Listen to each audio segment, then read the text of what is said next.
परीक्षा नहीं हुई, लेकिन आज नहीं तो कल होगी। ये कोरोना महामारी आज नहीं तो कल जरूर खत्म होगी। स्कूल कॉलेजेस कभी ना खुलें, ऐसा नहीं होगा। अभ्यास करते रहोगे तो कोई पछतावा नहीं होगा। कोरोना महामारी के चलते इस समय स्कूल और कॉलेजेस बंद पड़े हैं, जिसके चलते विद्यार्थियों में पढ़ाई के प्रति इसी को देखते हुए मुंबई के एक स्कूल में हमारे पुराणों में लिखित एक कहानी सुनाई गई और विद्यार्थियों को इस कहानी के जरिए एक मैसेज दिया गया, एक सलाह दी गई। कहानी ये थी कि एक बार भगवान इंद्र और उन्होंने घोषणा कर दी कि 12 साल तक बारिश नहीं होगी, आप फसलों को नहीं उगा पाएंगे। भगवान इंद्र से किसानों ने विनम्रता पूर्वक विनती की। किसानों की विनती को देखते हुए इंद्र ने बड़ी चालाकी से बारिश न होने का सारा श्रेय भगवान शिव के ऊपर डाल दिया और कहा कि बारिश तभी संभव है जब भगवान शिव अपना डमरू बजाएंगे।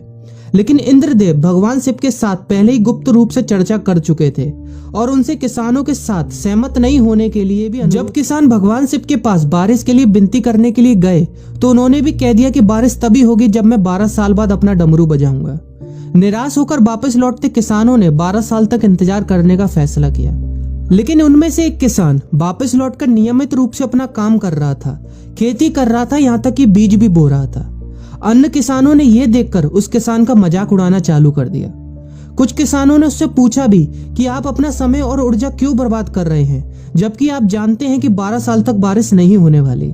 उस किसान ने जवाब दिया कि मुझे पता है कि बारिश के बिना मेरी फसल नहीं आएगी, लेकिन मैं ये सब केवल अभ्यास के रूप में कर रहा हूँ। 12 साल बाद मैं फसलों को उगाने और खेतों में काम करने की प्रतिक्रिया को भूल जाऊंगा। शरीर की काम करने की आदत छूट जाएगी और शरीर आलस का शिकार हो जाएगा।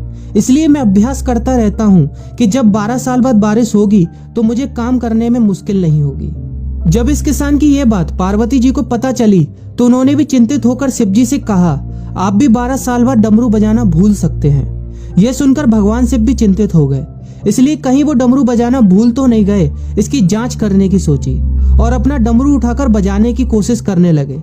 कोशिश करते हुए जैसे ही डमरू से आवाज आई वैसी बारिश होने लगी और जो किसान नियमित रूप से अपना काम कर रहा था हरा भरा हो गया। लेकिन बाकी सभी बारिश का इंतजार करते किसानों को पछतावा हुआ, क्योंकि उन्होंने अभ्यास करना भी छोड़ दिया था।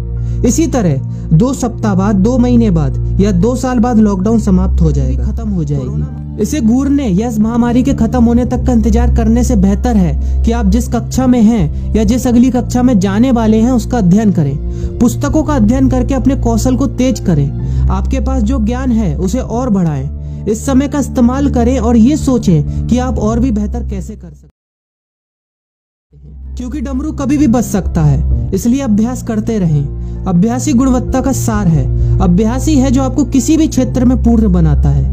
अगर आप अपनी पढ़ाई के प्रति लापरवाही छोड़कर अभ्यास करते रहेंगे तो जब काम करने का समय आएगा, जब भी परीक्षा देने का समय आएगा, तो आप हर चुनौती और अपने हर क्वेश्चन का जवाब देने के लिए तैयार रहेंगे। अपना ध्यान रखें और अपनों का ख्याल रखें, क्योंकि कोरोना अभी गया नहीं है। घर पर ही रहने की कोशिश करें ताकि आप भी और अन्य भी सुरक्षित रहें और नियमित रूप से अभ्यास करते रहें, क्योंकि डमरू कभी भी बच सकता है। वीडियो अच्छी लगी हो तो वीडियो को लाइक और अपने फ्रेंड्स के साथ शेयर करना मत भूलिएगा।